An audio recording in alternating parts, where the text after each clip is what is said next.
Europa para 1870. Como antecedente tenemos un texto que quisiera compartirles, que lo escribió Augusto Comte allá por 1830, que se llama Filosofía Positiva. Entre otras muchas cosas, ahí se argumenta que la historia de la humanidad había alcanzado la etapa científica, es decir, la de su desarrollo, que la reforma de la sociedad no pasaba ya, como en los casos suscitados en 1789 y 1848 por idealismos y abstracciones metafísicas, sino por ya una elaboración de una verdadera ciencia de la sociedad, que desde el estudio empírico de los hechos sociales permitiría elaborar las leyes del progreso social.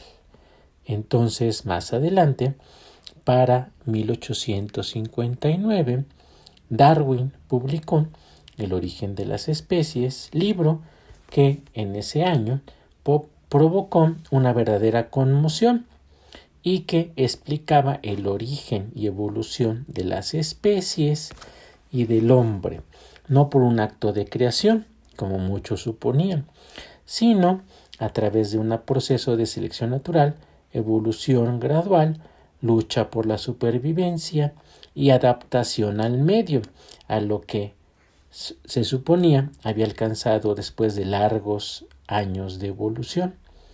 Por otra parte, 1867, Marx publica El Capital, que en sus primeras dedicatorias se lo brinda a Darwin. En El Capital se proponía una interpretación de la historia con base en los cambios que en los medios y formas de producción se habían ido produciendo a lo largo de los siglos y cuya clave, por fin, Marx había descrito, radicaba en la lucha de clases. Con base entonces en esos textos que hemos visto, el de Darwin, el de Augusto Comte y el de Carlos Marx, Europa pues ya había dejado de ser romántica. Por una parte, la ciencia progresaba espectacularmente, en donde pues vemos los trabajos de Faraday, Morse y también de Daguerre, Pasteur, Mendeleev. En fin, en el ámbito de la literatura pues vemos a Dickens, Balzac, que es buenísimo, recomiendo mucho su lectura, Flaubert, Tolstoy, Dostoyevsky, en fin, hay una gran variedad de científicos, pensadores, filósofos, literatos e historiadores. También vemos que la situación imperante de la Iglesia Católica, vemos que hay un nuevo paradigma y esto lo ve el Papa Pío IX allá por 1864 con alguna alarma, porque pues había ciertas cosas que no le gustaban al Vaticano y entonces en 1870 se convoca al Concilio Vaticano I, que es el primero que se valga el pleonasmo, que se suscita, que se convoca a partir del de Trento, muchos siglos antes, y proclama en defensa de la religión el dogma de la infalibilidad del Papa. El Papa no se puede equivocar. Entonces vemos que pues hay de todo en esa Europa de 1870.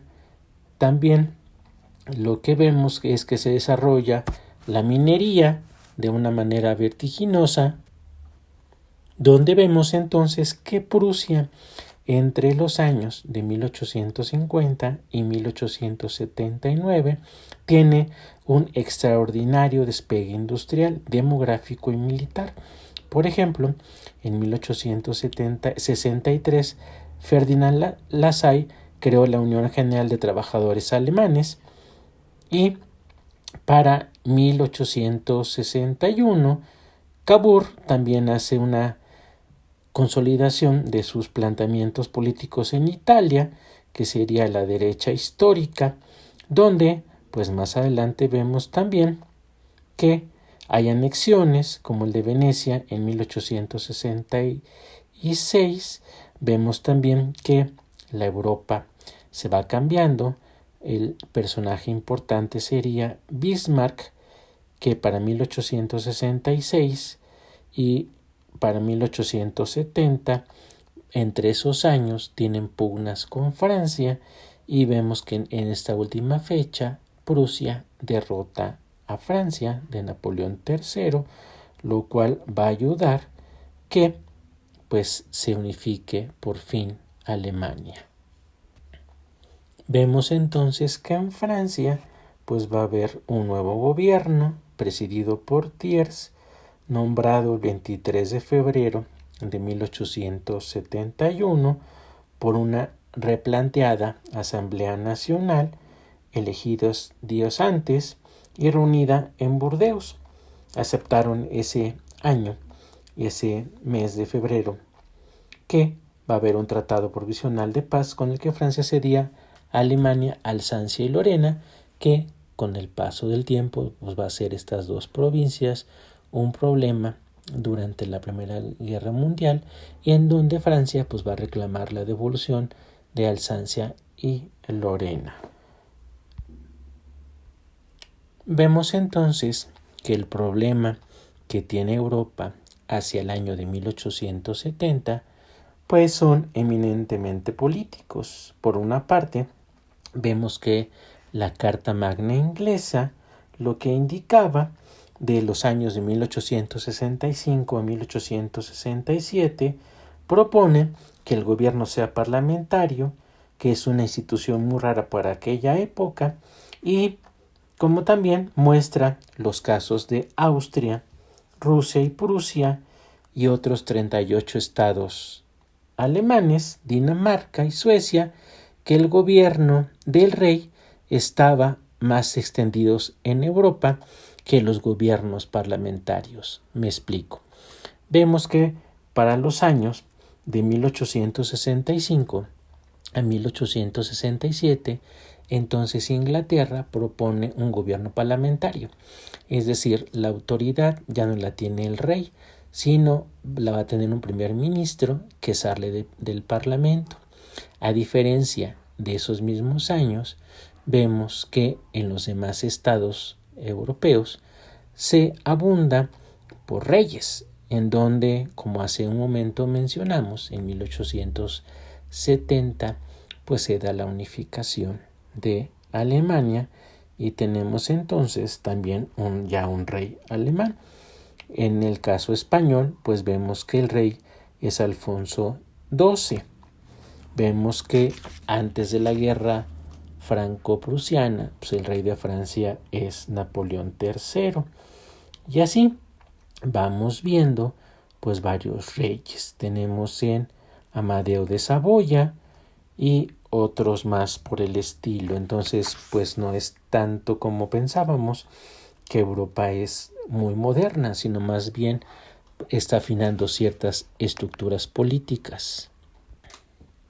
En conclusión de este tema, de un planteamiento que hicimos, esta cápsula, este video, de Europa hacia 1870, pues vemos que es una Europa ya muy cambiada. Vemos que Italia se unifica, que Alemania se unifica, vemos que hay grandes adelantos científicos, vemos que también hay como dirán por ahí, buenas plumas, Balzac, Flaubert.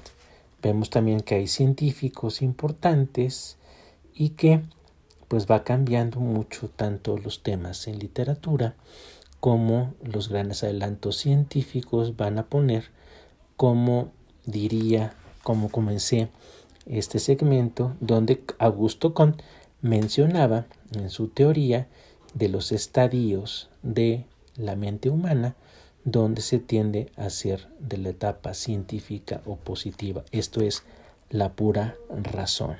Sería todo. Hasta luego.